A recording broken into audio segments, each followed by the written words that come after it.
Vous écoutez Kiski, le podcast de l'Afrique raconté par les Africains. Cette deuxième saison est consacrée au parcours de ceux qui ont dû se réinventer par choix ou par nécessité afin de s'adapter aux réalités du continent africain. Ils nous racontent leur cheminement et l'Afrique à travers leurs yeux. Je suis Elisabeth, spécialiste des ressources humaines depuis une quinzaine d'années et podcasteuse. Mon invitée d'aujourd'hui, Nadine, est une experte en stratégie d'entreprise et en marketing digital. Elle partage ses conseils sur sa chaîne YouTube, la Zeno Academy, chaîne à travers laquelle j'ai pris contact avec elle. Nadine est photographe, professeure et mentor.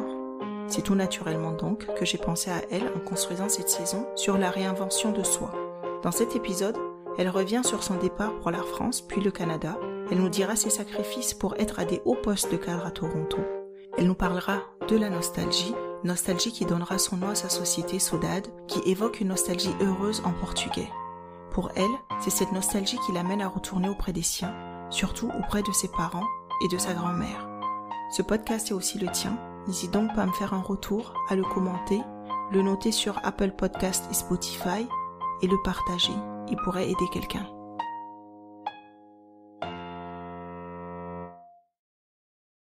Des formations professionnelles, j'ai toujours travaillé dans la stratégie. Donc, quand je suis même sur les réseaux sociaux, je ne consomme pas seulement, je suis toujours en train d'analyser. Le truc, c'est que ici, tu vois, que ce soit les citations inspirantes, que ce soit même, par exemple, certains influenceurs ici, là. Tu vois, la plupart des jeunes, quand tu leur demandes qu'est-ce qu'elles veulent devenir, elles veulent toutes devenir influenceuses. Mais tu veux influencer les gens à faire quoi? Moi, j'aimerais savoir combien de temps tu as vécu à l'étranger et si ça a toujours fait partie du cheminement que les parents avaient tracé pour toi. Il y a toujours un moment dans ta scolarité où tu devais partir ailleurs pour pouvoir étudier. Pour te donner un peu de contexte, bon, moi, mes parents, ils se sont rencontrés au Cameroun, ils sont partis en France, ils ont eu mes deux frères à Paris, ils sont revenus et ils ont eu ma sœur et moi. Depuis toujours, je savais que j'allais étudier à l'étranger parce que à l'époque de mes parents, bon, après la colonisation, donc les écoles publiques ici étaient des écoles qui étaient quand même des écoles de bonnes écoles. Mais ma mère étant professeure d'histoire-géographie dans un des lycées qui était avant le meilleur lycée du Cameroun, voyait que le niveau allait en chute libre. Donc moi, ça a toujours été, j'ai toujours su que j'allais partir à l'étranger. Jusqu'à la quatrième, j'étais dans le système camerounais. Donc la transition s'est faite en fait, entre le passage de la cinquième à la quatrième, où là, moi, je suis partie dans le lycée français, ici au Cameroun, justement dans la préparation de partir à l'étranger, d'avoir un bac français et de façon à pouvoir partir à l'étranger, d'accord? Donc, on est quatre. Et la seule personne qui n'est pas passée par le lycée français, c'est mon frère aîné, parce que lui, à l'époque encore, ça allait. Il a fait toute sa scolarité dans le système camerounais et après, il est parti au Canada. Mais ce qui est assez drôle, c'est que étant petite, mon père était ministre des Transports. Donc, le fait de faire partir mes deux frères aînés n'était pas vraiment un problème parce qu'à l'époque, le Cameroun donnait des bourses et mon père avait un travail stable qui lui permettait d'envoyer des enfants à l'étranger, tu vois. À partir de ma sœur, le Cameroun a arrêté de donner les bourses. Donc là, ça devenait plus compliqué d'envoyer des enfants à l'étranger. Mais ma sœur est quand même partie parce que elle est partie quelque temps après que mon père ait été, j'ai envie de dire, licencié de son poste en fait de fonctionnaire. Donc moi, quand mon temps est arrivé, il y avait plus d'argent.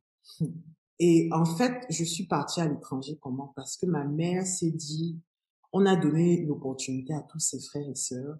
Ce serait vraiment injuste si on la laisse ici au Cameroun.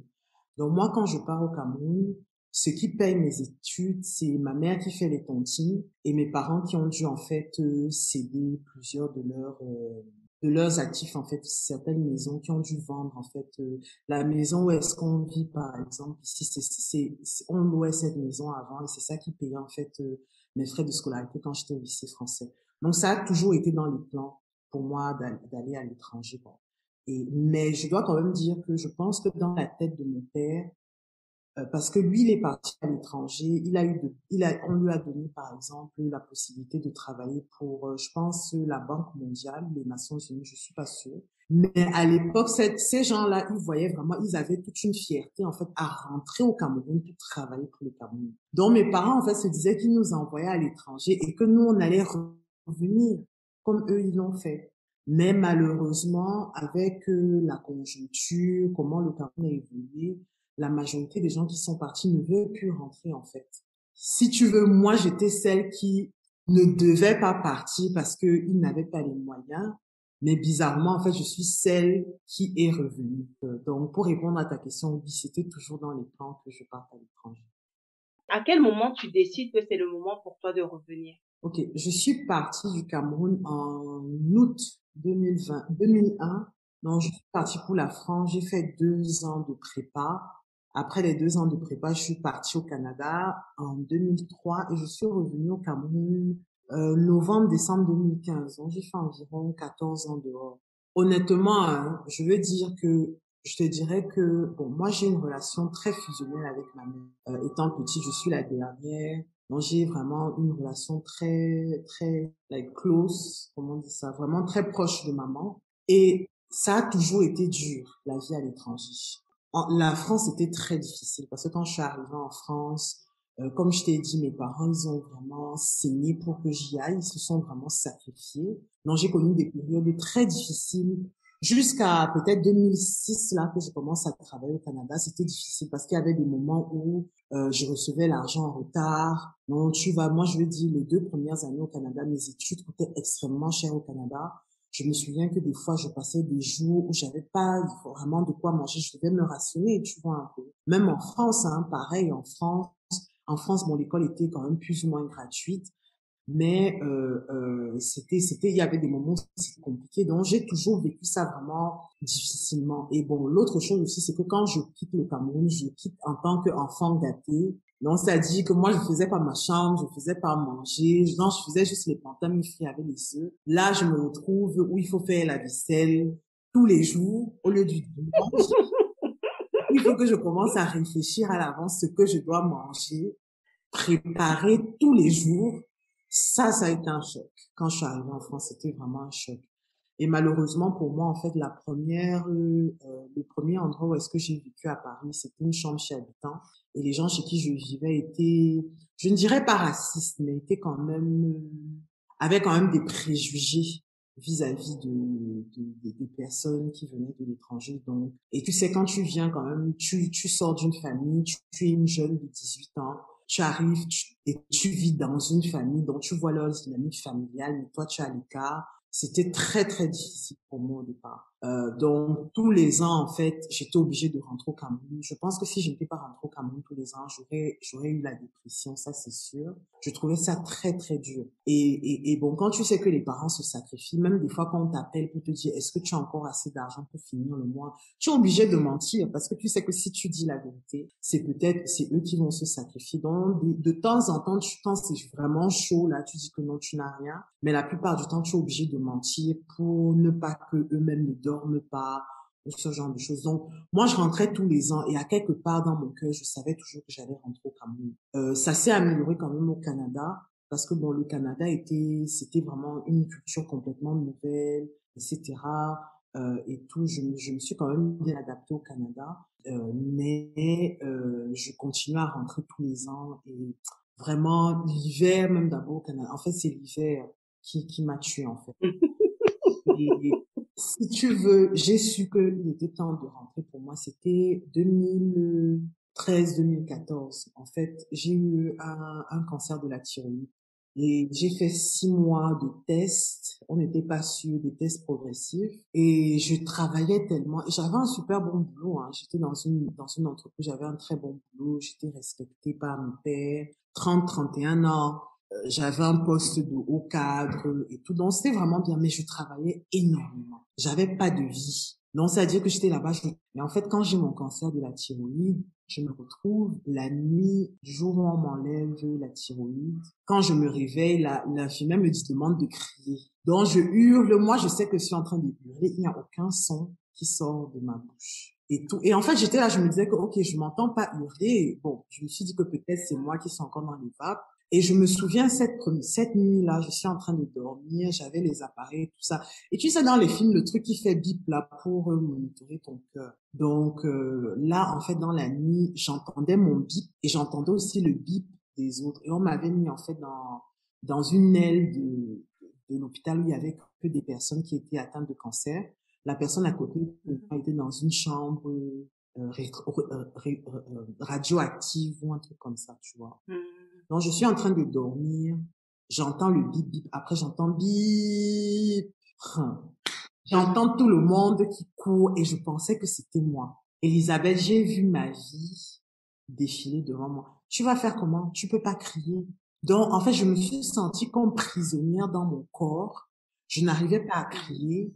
En fait, je sentais mon cœur qui battait vite, mais je savais pas si c'était vraiment mon cœur, vu que je pensais que mon cœur s'était arrêté. Et là, je me suis dit, Nadine, mais qu'est-ce que tu as fait de ta vie? Quand je devais avoir peut-être, 31, 32 ans. Qu'est-ce que tu as fait de ta vie? Tout ce que tu fais, c'est que tu travailles, tu travailles. Et là, je me suis dit, franchement, si vraiment, Seigneur, j'ai commencé à prier, j'ai dit, vraiment, Seigneur, si tu me sors de là, il faut que ma vie ait un sens. Et c'est là que je me rends compte, en fait, qu'ils ne viennent pas dans ma chambre, mais ils vont dans la chambre du gars en face. Donc, bien sûr, après ça, bon, j'ai commencé à récupérer. Bon, là, je reprends ma routine, aller au travail, continuer à travailler comme une malade. Quelques temps après, ma mère tombe malade. Juste après m'être enlevée, je m'étais fait enlever la thyroïde, peut-être en mai, juin, comme ça. En décembre, je rentre au Cameroun. Ma mère, elle est malade. On doit lui enlever toutes ses dents. Et elle a tout fait. J'étais restée 5 semaines parce qu'il fallait que je rentre pour le travail. Elle a tout fait. Je suis rentrée avant qu'on m'a enlevé. Et tu sais, à ce moment, quand je suis rentrée, mon cœur n'était plus au Canada. Le jour où je suis rentrée du Canada, moi, je suis le genre, quand je rentre de vacances, le même soir, je défais mes bagages. Parce que si je ne défais pas, les bagages vont rester là même 3 mois. Au lieu de défaire mes bagages, j'ai commencé à emballer mes affaires. J'ai appelé ma meilleure amie. Et ça faisait longtemps que je lui disais que je voulais partir du Canada. Mais le plan était en fait de partir du Canada, faire le tour du monde pendant 1 an. Donc ce jour, j'appelle ma meilleure amie, je lui ai dit que c'est décidé, je rentre au Cameroun. Elle disait, ah, dis donc, tu nous dis ça tous les jours. Et c'est comme ça, là, j'étais rentrée en octobre. Fin novembre, j'avais tout lâché. Mon appartement, j'avais donné toutes mes affaires et tout. Je suis partie 1 mois à Cuba. Et au décembre, j'étais au Cameroun. Mais qu'est-ce qui justifie le fait que tu travaillais autant? Je reviens un peu plus en avant, où tu disais que finalement ta vie se résumait presque à travailler, travailler, travailler. Est-ce que c'est parce que tu avais l'impression que tu devais prouver quelque chose, ou bien c'est parce que ton travail était tellement excitant que tu te voyais pas travailler? En fait, c'était la combinaison de beaucoup de choses. Bon, il y a un aspect socio-culturel, c'est que les Canadiens, ce sont des personnes, vous allez socialiser correctement au travail, tu vois, mais c'est des personnes, c'est difficile de se faire des amis. Culturellement, en fait, c'est difficile de se faire des amis au Canada, vraiment, avec qui tu as une vie. L'autre raison aussi, c'était que, bon, bien sûr, étant une femme noire et jeune, je veux dire, à 31 ans, 31, 32 ans, on m'a promu senior manager. En fait, quand tu es noir, tu dois toujours travailler plus que les autres. Moi, c'est comme ça que j'ai toujours, tu vois, dans ma tête. Donc, il y a toujours ce sentiment de devoir toujours prouver que être indispensable, tu vois un peu. Donc ça, c'était une raison aussi. L'autre raison, c'est que, étant donné que je travaillais beaucoup et que je prouvais ma valeur, on me donnait beaucoup plus de travail. La dernière année en tant que product manager, genre peut-être 1 an avant que je ne quitte la compagnie, même en sachant que j'avais mon cancer, là, j'allais travailler comme si de rien n'était. C'est 1 semaine avant que j'ai dit à mes managers qu'il fallait que je prenne du temps et que je leur ai dit la vérité. Mais je continuais à travailler parce que j'avais un projet qui était un projet énorme et personne dans mon équipe, en fait, ne pouvait faire le travail que je faisais. Et j'aime apprendre. Donc, j'apprenais énormément.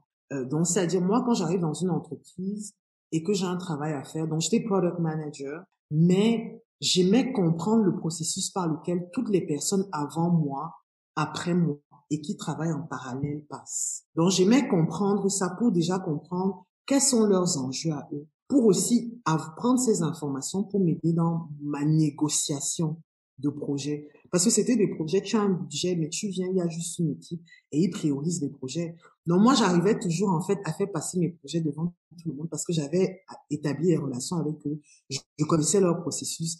Des fois même, j'allais aussi loin que apprendre leur travail, les bases de leur travail, pour pouvoir leur donner des indications très précises. Parce que quand tu parles avec quelqu'un et que tu lui dis, j'ai un collègue que j'appréciais énormément, qui était dans tout ce qui est analyse de données. Et le fait que je parlais avec lui, qu'on était capable de philosopher sur les chiffres, créer des liens. Le fait j'étais capable de lui dire, par exemple, ah, mais Vous parlez le même langage. parler exactement le même langage, comprendre, lui donner des idées, lui qui m'apprend, moi qui démontre de l'intérêt pour le travail qu'il fait et qui m'inspire de lui, en fait. Ça, c'était très gratifiant, tu vois, un peu. Donc, c'est pour ça que j'étais devenue vraiment une ressource clé dans mon équipe, qui faisait en telle sorte que même quand j'ai pris mon leave of absence pour mon truc, je suis rentrée plus tôt que prévu parce que le projet devait avancer. Il n'y avait personne qui pouvait faire le travail que je faisais, en fait. Parce que je te posais la question pas innocemment, parce que c'est des choses que je vois et que j'entends énormément. Et chez les femmes encore plus, quitte à être le noir de l'entreprise, c'est comme si on représentait tout le continent à nous seuls dans la société. Parce que par ton travail, tu as été exemplaire et ça met une telle pression sur les épaules, telle charge mentale parfois, et parfois on ne sait pas faire autrement. C'est-à-dire qu'on se dit à chaque fois, je vais souffler après le prochain poste. Je vais souffler, sauf que ce moment de souffler là n'arrive jamais. Exact. Et juste pour te dire, hein, j'ai occupé, au total, j'ai fait 4 entreprises. Dans 3 d'entre elles, j'ai fait des burn-out. Les 3. La seule entreprise où je n'ai pas fait un burn-out, c'est une entreprise où j'ai fait seulement 3 mois et où j'essayais justement de faire comme les autres, arriver le matin à 9h, rentrer à 17h. Je me suis fait licencier après 3 mois. Ça, c'est un truc que j'avoue oublié de te dire. Ce désir de rentrer, c'est que après avoir fait 3 fois, moi, mon psy me voyait revenir. Il me dit, encore toi? Tu n'as même pas 40 ans, tu as déjà fait 3 burn-out. Et il y a une fois, c'était tellement violent que j'ai eu une infection à l'intérieur de l'oreille. J'allais travailler. En fait, j'avais le vertige permanent quand je marchais.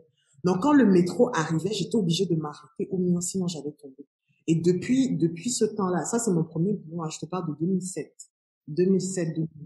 Donc, depuis ce temps-là, j'ai tout le temps le vertige, en fait, parce que l'infection, mon oreille n'a jamais été rééquilibrée, en fait. Et en fait, le médecin m'avait dit, mais ça, c'est le stress. Mais personne ne me parlait du stress. En Afrique, on ne parle pas de stress. En Afrique, on sait qu'il faut travailler dur. Soit tu travailles dur, soit tu ne travailles pas. Il n'y a pas un entre-deux. On ne nous apprend pas l'entre-deux. Et en plus, quand tu vas à l'étranger, tu es une femme. Tu n'as pas d'enfant pour dire que tu vas dire que, oh, il faut que je parte à 16 heures pour récupérer mes enfants. Tu es jeune, tu es célibataire. Donc, c'est sur toi que tout va tomber. Moi, j'avais mes boss qui me disaient à 14 heures, vendredi ou à 15 heures, ah, est-ce que tu peux me faire une analyse pour le lundi matin?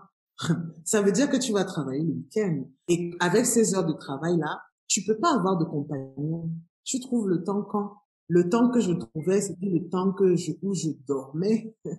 Tu vois un peu, où j'essayais de dormir parce que c'est difficile en fait d'entretenir même des relations même amoureuses ou bien même sociales, entretenir même mes liens sociaux, c'était difficile. Moi, en hiver, par moins 40, je suis encore au travail à 22 heures ou bien je ramène mon ordinateur pour travailler de la maison. Je peux pas aller prendre un verre après le boulot. Moi, il y avait vraiment toutes ces choses-là en fait. Justement, tu parlais du fait qu'on puisse pas faire si facilement que ça des rencontres. Est-ce que tu as senti une forme de solitude à certains moments? Ah, ouais. Et surtout au Canada.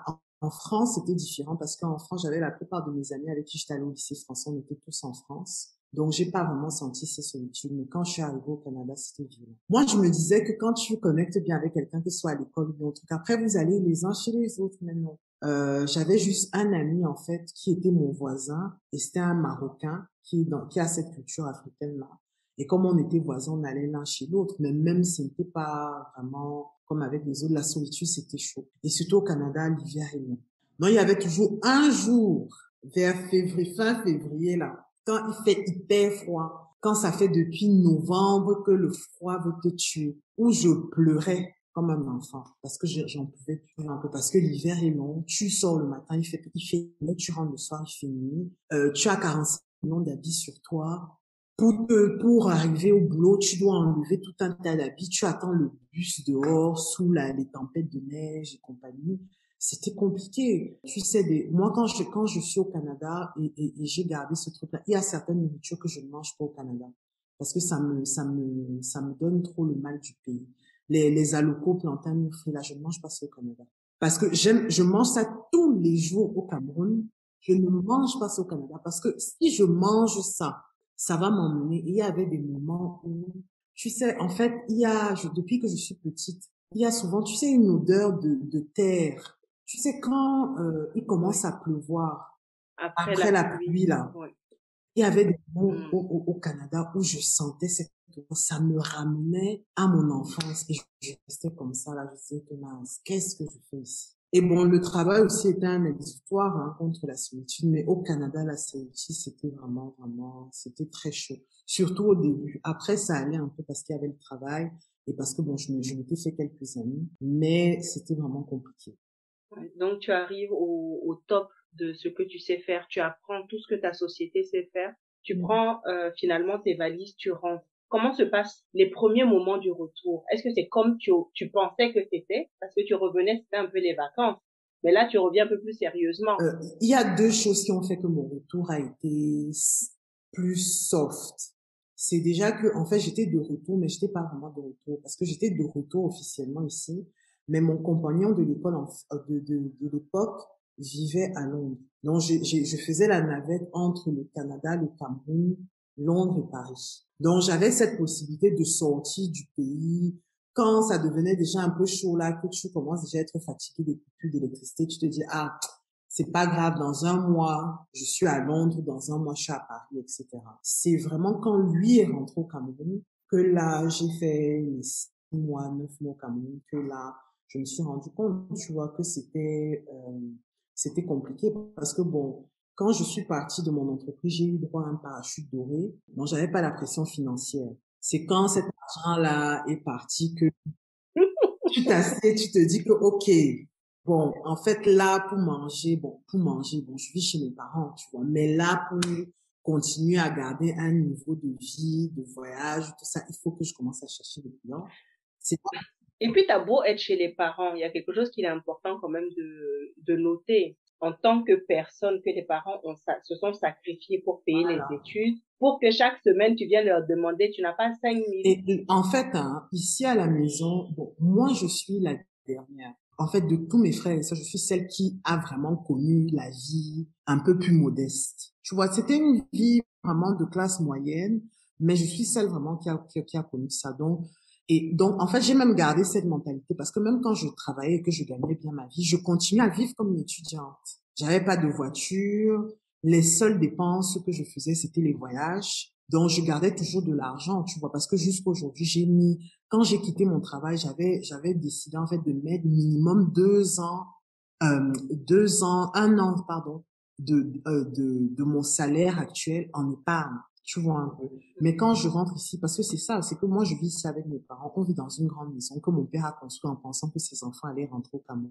Mes parents, mon père, il est retraité depuis qu'il a 40 ans. Quand il a quitté le gouvernement, il n'a pas pu trouver de travail. Donc, qu'il a 40 ans, il est à la maison. Tu vois un peu. Donc, en fait, le ménage, c'était sur les épaules de ma mère qui avait fait une reconversion professionnelle. Heureusement, de professeur à directrice de microfinance. Donc, moi, quand je rentre, j'étais l'enfant qui envoyait régulièrement de l'argent au Cameroun. Même si mes parents ne m'ont jamais demandé, je savais que c'était important parce que j'ai vu les sacrifices qu'ils ont faits. Moi, quand je suis ici, je suis la dernière d'une fratrie. Il y a personne qui m'aide, hein. Je me gère. Quand j'ai pas d'argent, je reste tranquille à la maison. Tu vois un peu.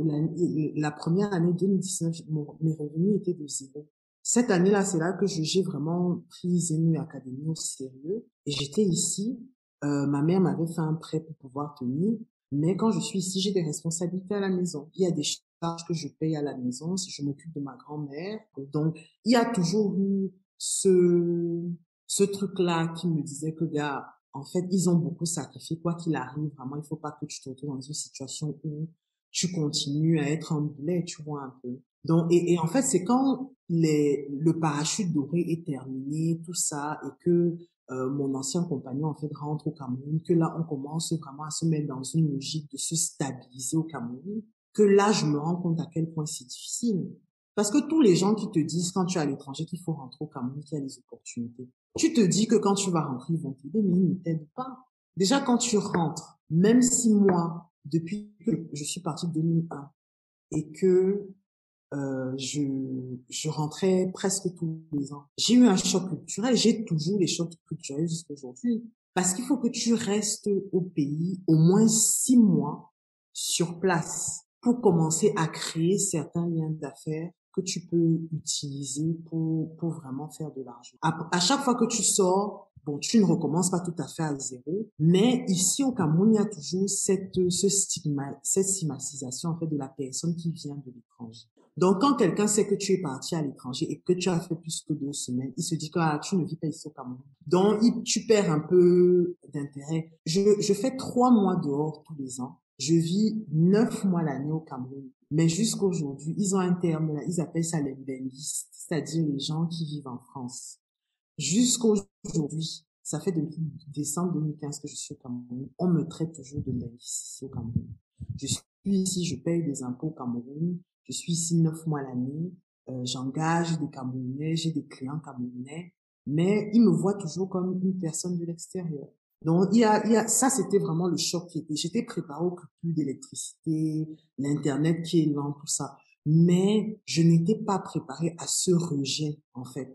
C'est ça qui a été vraiment dur, d'arriver à l'étranger, tu n'es pas chez toi, tu rentres chez toi, mais chez toi, on te dit que tu es étranger, en fait. C'est ça qui a été le plus dur. Et les premières relations d'affaires, comment tu les crées? Parce que j'ai compris dans ton cheminement que tu es rentré sans avoir un poste. Je n'ai jamais eu envie d'intégrer une société. Parce que comme je dis souvent, si je voulais faire de l'argent, je serais restée au Canada. Je ne pense pas que le travail que je faisais au Canada était très intéressant, était très gratifiant, mais utilisait seulement 25% de mon cerveau. Quand je suis rentrée, il était hors de question que j'intègre une entreprise parce que bon, pour avoir eu des amis qui travaillent ici au Cameroun, les retours que j'avais sur l'environnement du travail qui était extrêmement toxique. Moi, je ne connais pas. Je viens avec une culture nord-américaine qui est complètement, ici, la culture africaine / française. La culture nord-américaine est complètement différente. Donc, pour moi, il était hors de question que je puisse intégrer une entreprise parce que même les quelques contrats que j'ai eu avec les entreprises ici, je voyais déjà cette culture toxique-là. Et ça ne m'intéressait pas de le faire, tu vois. Donc, quand je rentre, je sais d'emblée que je veux être auto-entrepreneur. Ça, je le sais d'emblée. Et en fait, au départ, j'avais mon plan qui était de faire ce que j'aime faire, le marketing numérique. Et tout le monde parlait de numérique, numérique. Et c'est sur le terrain que je me rends compte, en fait, les gens qui parlent de numérique, là, ne savent même pas c'est quoi le numérique, en fait. Ils se disent que le numérique, c'est Facebook, que le numérique, c'est avoir un site Internet. Mais le marketing numérique, vraiment, qui est d'utiliser, c'est-à-dire la majorité de tes efforts de communication se font sur Internet, ton site Internet, faire un podcast comme toi, les réseaux sociaux, le référencement, tous ces parachutes-là, ils ne le connaissent pas. Donc là, quand j'arrive, je me dis, oh crap, comment je fais? Parce que le marché n'est pas préparé à mes compétences, en fait. Donc, c'est là que je me dis, je reste là, je réfléchis, je me dis, OK, il y a 2 choses que j'ai apprises dans mon ancien travail qui étaient des hobbies. Genre, justement, comme je te disais tout à l'heure, apprendre ce que les autres font pour pouvoir leur parler. Je me suis trouvé des hobbies. C'était la photo et le design et le développement web. Donc, c'est comme ça que je viens ici, là, étant, en toute honnêteté, une développeuse web très moyenne, que je me dis, OK, ce que je vais faire, c'est que vu que tout le monde veut avoir un site Internet au Cameroun, je vais leur vendre un site Internet et c'est là, honnêtement, un autre choc culturel que j'ai, c'est que pour moi, les affaires, je les fais de façon extrêmement éthique. La réputation a toujours été extrêmement importante pour moi, tu vois. Ici au Cameroun, tu vas avoir des gens qui vont acheter un template de site Internet à 20-25 $, bricoler ça et venir vendre ça à quelqu'un à 2 millions, 3 millions. Moi, je faisais pas ça. Donc, quand je venais ici, les clients qui venaient me voir, mon hook, en fait, c'était, ah, tu veux un site Internet, je peux te faire un site Internet. À partir du moment où il a le site Internet, il commence à dire que, mais, je fais même commande pour que les gens viennent sur le site Internet. Donc là, je commence à lui dire, ah, peut-être qu'il faut que tu aies une présence sur les réseaux sociaux. Je fais comment pour créer du contenu sur les réseaux sociaux. Donc, c'est comme ça que je les amenais petit à petit, en fait, je les formais, je les amenais, en fait, à penser numérique. Tu vois un peu. Donc, au départ, c'était vraiment, si tu veux, les 2 premières années, mes principales sources de revenus, c'était la création de sites Internet et aussi un peu de photos. Je faisais aussi de la photo d'événements à côté pour arrondir les fins de mois et tout. J'ai vu que tu as même créé je sais pas si tu en as créé plusieurs, mais c'est un seul que j'ai vu, un concours photo. Ouais, c'est ça. C'est ça, j'avais fait ça justement. Ça, c'était plus vraiment pour essayer de trouver l'engagement. Parce que bon, avec Zenu, si tu veux, Zenu, c'est un rêve que j'ai depuis longtemps, en fait. C'était un rêve que j'avais, je me disais, ah, je peux pas y arriver. Et je me lance dans ça comment? C'est que quand j'arrive au Cameroun, ces clients dont je te parle là, ils n'arrêtaient pas de me poser les mêmes questions tout le temps, tout le temps. Donc, je me lance même dans ces mots en me disant que bon, je vais même faire quelques vidéos là, de façon à ce que quand ils me posent même les mêmes questions, j'ai un endroit où je peux les balancer, que allez lire là-bas, allez regarder cette vidéo-là. Et c'est comme ça que quand je fais ça, les gens qui ne sont pas mes clients commencent à regarder les vidéos et commencent à visiter le site internet.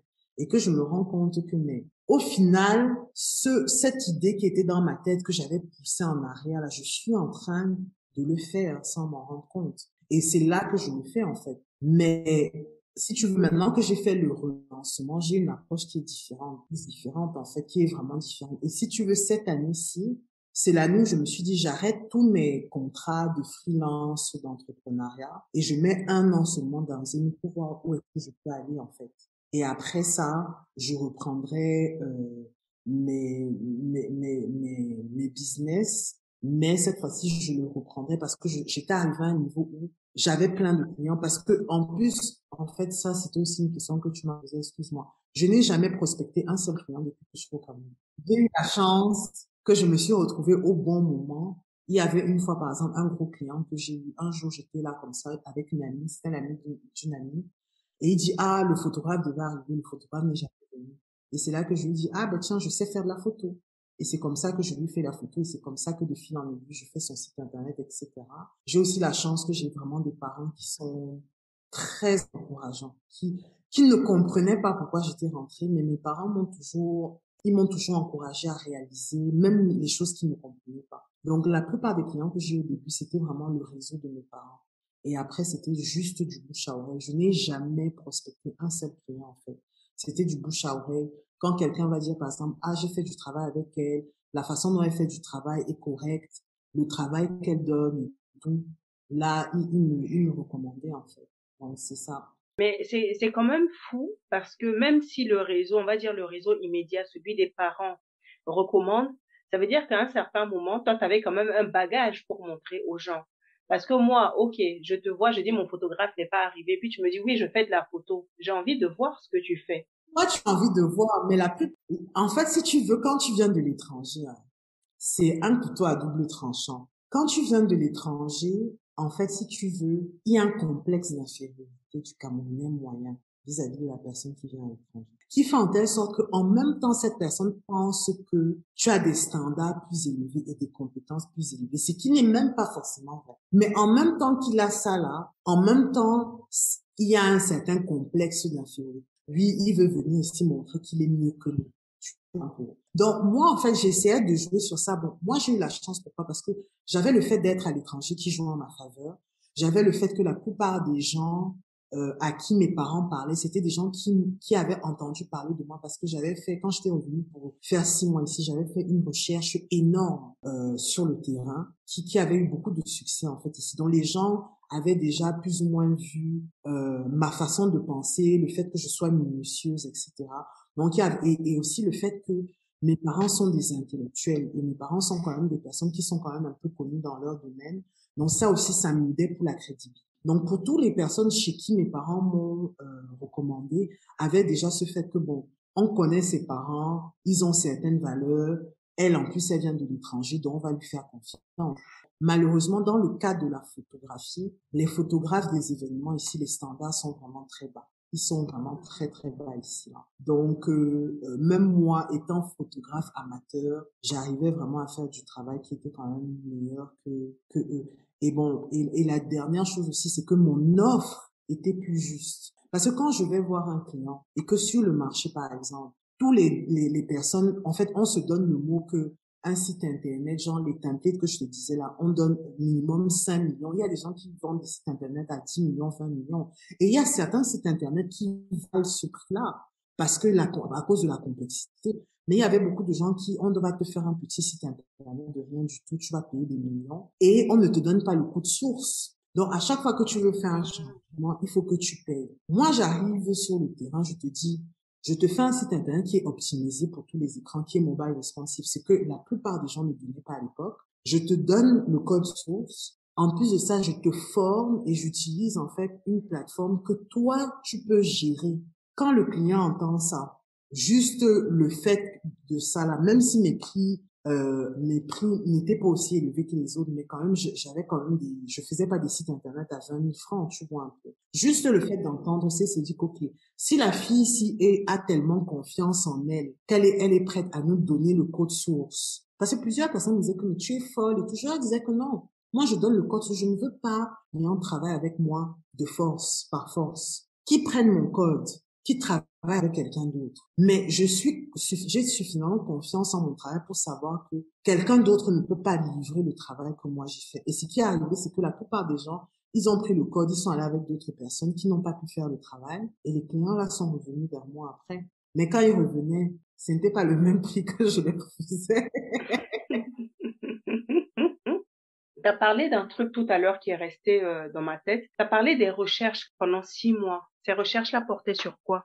En fait, j'ai un background en affaires internationales. Donc, moi, j'étais sûre que j'allais travailler à la Banque mondiale, Nations Unies. Je m'intéressais beaucoup à la politique internationale. Et en fait, quand je fais mon mémoire de maîtrise, mon sujet de mémoire, c'était la performance des ONG au Cameroun. Donc, il y avait un volet aide humanitaire, un volet politique et un volet management. Donc, étant donné qu'il n'y a aucune donnée sur ce sujet-là, j'étais obligée de rentrer au Cameroun pour collecter mes données en fait par moi-même. Ce que j'ai fait pendant 6 mois. Et ça m'a permis en fait de rencontrer des gens, de parler avec eux, etc. Et quand j'ai fini mon mémoire, j'ai rendu mon mémoire en fait public. Et après moi, en fait, il y a eu plusieurs étudiantes en fait d'université qui traitaient en fait des domaines connexes au mien.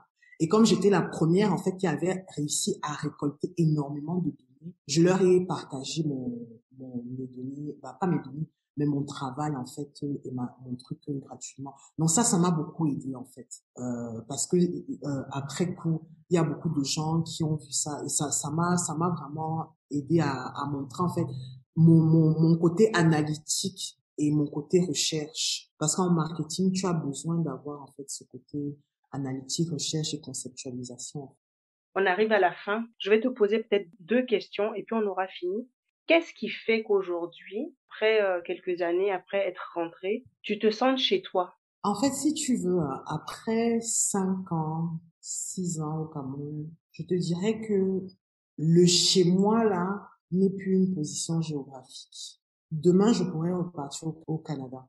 Les choses qui vont me manquer, c'est le beau temps, la famille et la nourriture.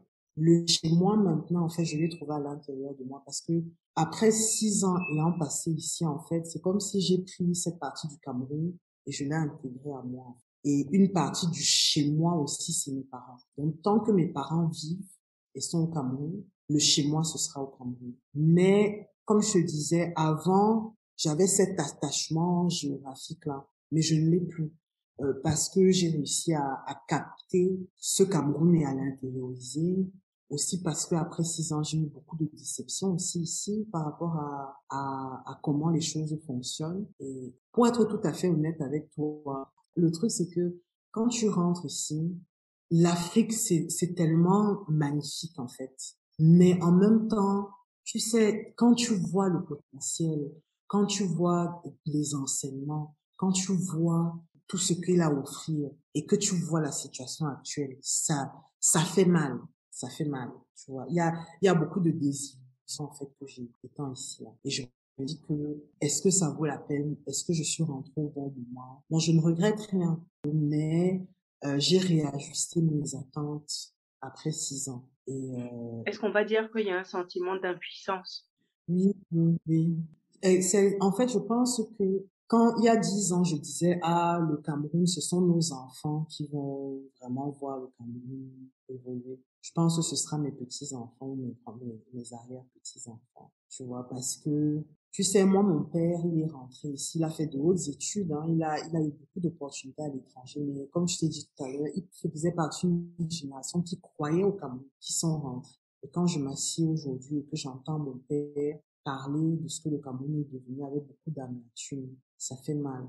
Avant, c'était théorique parce que c'était son point de vue à lui. Aujourd'hui, il y a des choses que je vois ici au Cameroun, je me dis, mon Dieu, est-ce que un pays normal peut faire des choses comme ça? Mais c'est devenu normal. Et j'ai peur que si je reste trop longtemps ici, à un moment donné, ça va devenir normal pour moi. Tu vois ce que je veux dire? Parce que j'ai des amis qui sont un peu bien avant moi, qui travaillent dans des entreprises, qui sont rentrés dans le système, comme on dit souvent. Et ces choses-là qui nous choquent énormément, ils les trouvent tout à fait normales. Ou bien, ici au Cameroun, on a un truc qui dit, on va faire comment? C'est-à-dire, les gens sont désabusés que, ah, c'est le Cameroun, on n'y peut rien. Ça fait mal. Le on va faire comment, la m'énerve au plus haut point. Une forme de fatalisme, finalement. Exactement, exactement. Aujourd'hui, tu enseignes des jeunes, tu donnes des cours. En fait, je donne des cours des fois, mais pas de façon continuelle, hein, parce que malheureusement, le Cameroun n'accepte pas le double nationalité. Donc, n'étant pas camerounais, je ne peux pas enseigner de façon permanente. Je participe aussi des fois à des formations, des conférences comme ça pour des jeunes. Et il y a en fait une fille justement qui avait utilisé ma recherche, qui gère une université américaine ici, qui des fois en fait me donne des étudiantes à superviser pour leur truc de mémoire. Donc, j'ai vraiment beaucoup de contacts avec des jeunes à l'université, essentiellement à l'université, hein, pas au lycée. Et ces jeunes-là, qu'est-ce que tu essayes de leur donner finalement de ton bagage qui puisse les aider à ne pas rester dans ce qui est le plus lourd pour toi, ce sentiment de on va faire comment? Qu'est-ce qu'à ton niveau tu penses faire?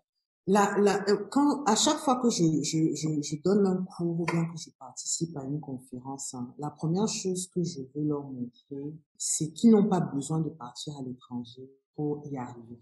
Et je prends toujours mon exemple de quelqu'un qui est parti à l'étranger, qui avait toutes les possibilités de rester à l'étranger, mais qui a choisi de rentrer. Parce que j'ai envie de casser ce mythe-là de nos frères africains qui pensent que ils vont économiser 2 millions, 3 millions pour aller donner à un passeur, pour les faire passer, aller mourir dans la Méditerranée.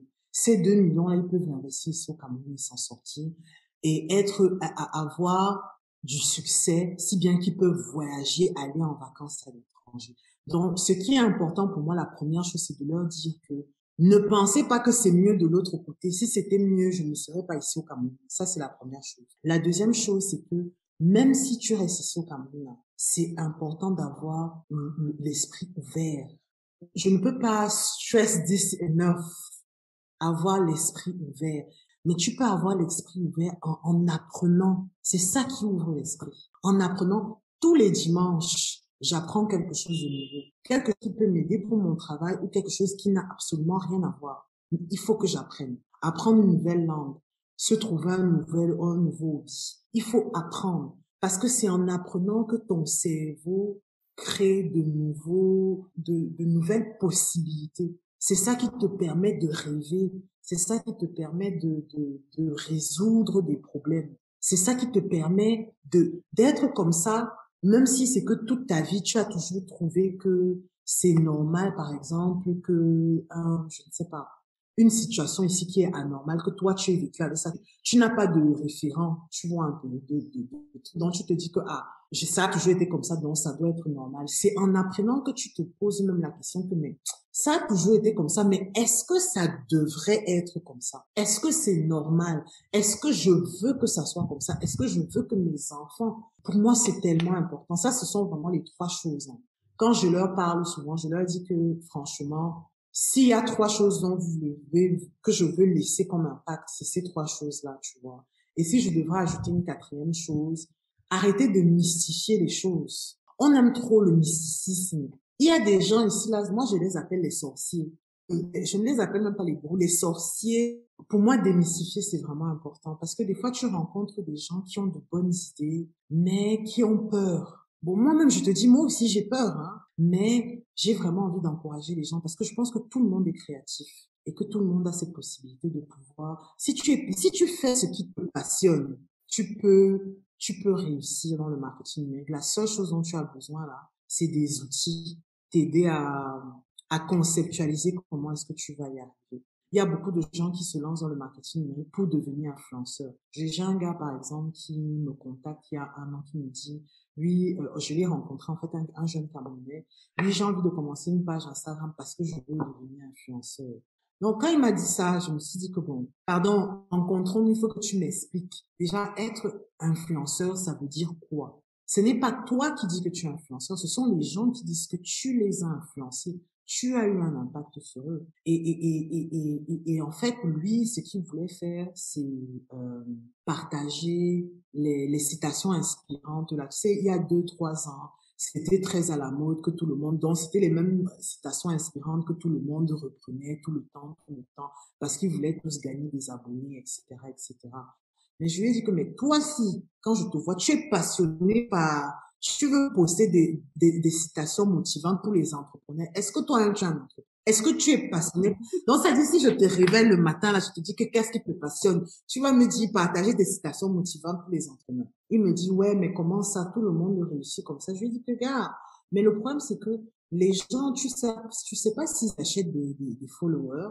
Tu sais pas, est-ce que le nombre de likes, c'est quoi? Moi, je m'en fous du nombre de likes. Ma page Instagram, je m'en fous de ma page Instagram. Ce qui est le plus important pour moi, c'est ma chaîne YouTube. C'est les gens qui m'écrivent comme toi, là, pour me dire que j'ai fait quelque chose que moi, en publiant, je pensais que c'était moche, que ça n'allait aider personne, mais que ça a aidé quelqu'un. C'est ça qui est important, parce que je suis passionnée par ce que je fais. Et en fait, quand quelqu'un est dans cette optique-là, qu'il veut gagner l'influence et il veut être vu, il est plus vulnérable à ces sorciers-là, justement, qui vont lui faire croire que le marketing numérique, c'est quelque chose de mystique, et tout, tu vois un peu, ce qui n'est pas le cas. Donc voilà.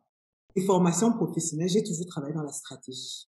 Donc, quand je vous suis même sur les réseaux sociaux, je ne consomme pas seulement, je suis toujours en train d'analyser. Le truc, c'est que ici, tu vois, que ce soit les citations inspirantes, que ce soit même, par exemple, certains influenceurs ici, là. Tu vois, la plupart des jeunes, quand tu leur demandes qu'est-ce qu'elles veulent devenir, elles veulent toutes devenir influenceuses. Mais tu veux influencer les gens à faire quoi? Parce que pour influencer, non, mais parce que pour influencer, il faut que tu influences dans un objectif avec une vision en particulier. Ce n'est pas seulement montrer que tu as des belles jambes, que tu as un beau corps, ou bien que tu... Eh, nous, on veut les perruques gratuites. Toi, tu t'en vas trop loin dans le truc. Nous, on veut les crèmes gratuites, les Exact. perruques gratuites. Mais parce que quand quelqu'un me dit ça, par exemple, je lui dis que bon, les influenceurs qui gagnent vraiment leur vie avec les deals, avec les compagnies, ce sont des gens qui font énormément de travail en arrière. Et ça prend beaucoup de courage, hein. Ça prend du courage, ça prend de la stratégie, ça prend beaucoup pour devenir un influenceur qui réussit.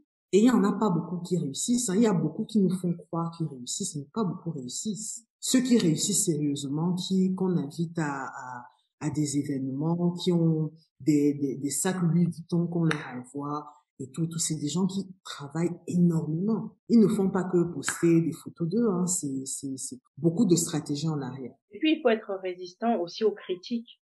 Ah non, moi je te dis que des fois je reçois des emails ou bien des commentaires sur YouTube et en fait je reste comme ça en fait. Je fais de la gestion de contenu tout le temps. Ce dont je parle de ce que je connais, ce que je fais tous les jours et ce avec quoi j'expérimente tous les jours que Dieu a créé. Mais quelqu'un que je ne connais pas, qui est derrière son écran, peut-être à Kuala Lumpur, m'envoie un message dégueulasse. Avant, j'étais tout le temps stressée. Quand je ne postais pas pendant tous les jours, j'étais stressée. J'ai fait un an. J'ai mon compte, je pense que quand j'ai arrêté en janvier 2020, je devais avoir 600 et quelques abonnés sur Instagram.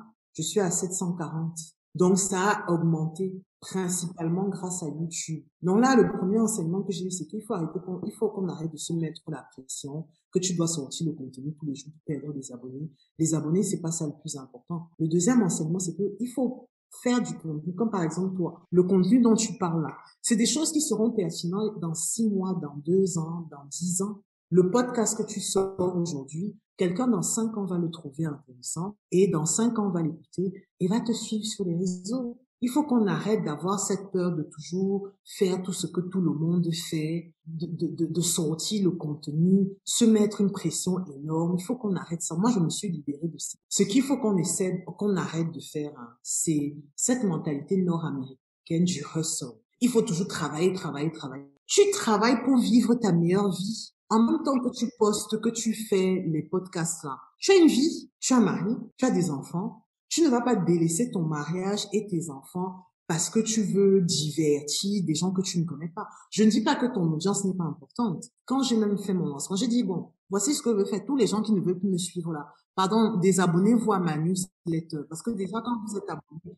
je paye de l'argent parce que vous êtes là, vous ne me servez à rien, vous n'êtes pas intéressé, mais je paye de l'argent pour avoir toutes ces listes-là. Donc, je les ai même encouragés, même à se désabonner. Ou bien parce que, ok, je veux que les gens soient là, ils savent que, en même temps que, par exemple, elle partage des trucs avec nous, elle fait attention à sa santé mentale, qu'elle va pas être stressée, si bien qu'à un moment donné, elle va avoir des cauchemars. C'est essayer de trouver ce juste milieu-là, être aussi indulgent. Parce que, mine de rien, le travail que toi et moi on fait, jusqu'à maintenant, c'est du travail qui est gratuit. Donc, pour moi, je me dis que, gars, si je dois faire quelque chose de gratuit et de qualité, les gens qui doivent, parce que moi, j'ai des gens, des fois, qui me contactent avec des exigences, et je regarde ça, je me dis que, gars, mon frère, je te donne quelque chose de gratuit, qui m'a pris 10 ans d'expérience de travail, plus je ne sais pas combien d'années d'études.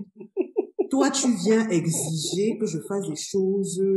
Si je te demande de me payer 5 dollars par mois, tu vas vouloir me payer. Non, bah, tu prends ce que je te donne. J'essaie de faire le maximum et je le fais avec amour.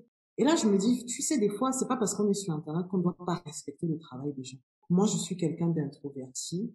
Tu prends du temps, tu prends le courage de te mettre devant la caméra, vulnérable devant n'importe qui peut t'insulter par rapport à ton poids, ta taille, ta couleur, tout, juste parce que tu penses que tu as une passion que tu as envie de partager. Tu sais, c'est important aussi de respecter ces gens-là. Et moi, c'est des gens que je ne veux même pas qui me suivent sur les réseaux sociaux. Je préfère avoir 20 personnes qui sont des amis, qui voient, qui sont indulgents et qui me donnent une critique constructive que d'avoir 100 000 followers qui vont venir me stresser ici, là. Vraiment, la vie est déjà trop stressante.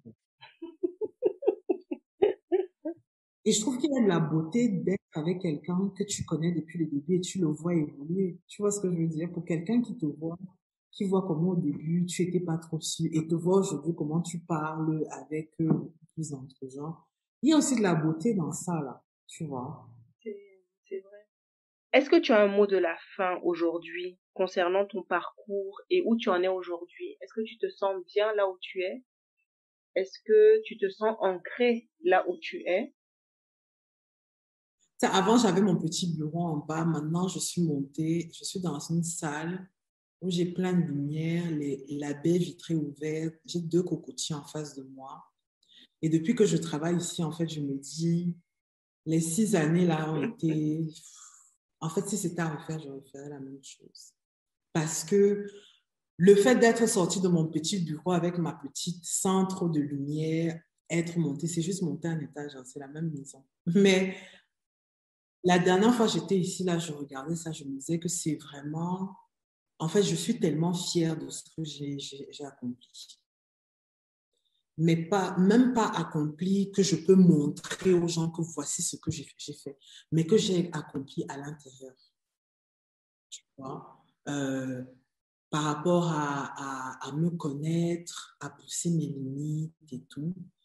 Et je sais que ce que j'ai fait, je l'ai fait correctement parce que je suis dans un état en ce moment de stress et de peur.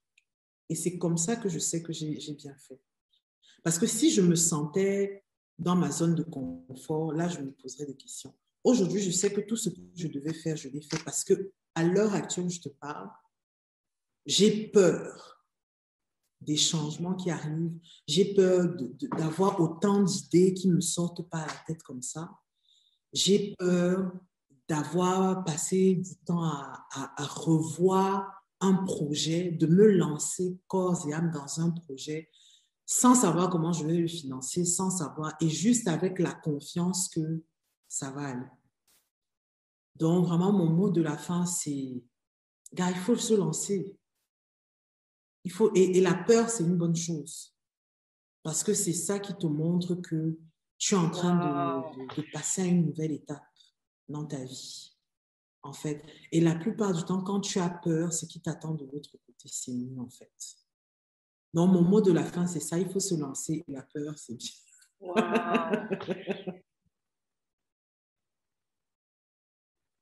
Et si tu as des questions par rapport au podcast que tu veux me poser après, sens-toi à l'aise de m'envoyer. Je pourrais t'envoyer des voices pour ça. Ça marche. D'accord? Ok, allez. Bye bye. Bonne journée. Merci beaucoup pour ton temps. De rien. Allez, bye. Bye. Nous arrivons à la fin déjà de cet épisode avec Nadine, que je remercie pour cet échange. Une phrase que je retiens de mon échange avec Nadine, c'est qu'il y a de la beauté dans le fait de voir la personne imparfaite qu'on est et de se voir tout doucement s'améliorer. Nadine m'a aidé à mieux comprendre et démystifier l'univers de la création de contenu. C'est un grand talent pour elle d'expliquer de manière simple ce qui paraît très compliqué. N'hésitez pas à faire un tour sur sa chaîne YouTube, elle y donne beaucoup d'astuces. Je mettrai en lien l'adresse de sa chaîne YouTube et son compte Instagram. Pour tout ce qui est digital, n'hésitez pas à lui écrire. J'espère que cet épisode vous a plu. N'hésitez pas à me faire un retour, à le commenter et le partager. Je vous dis à dans 2 semaines. D'ici là, prenez soin de vous.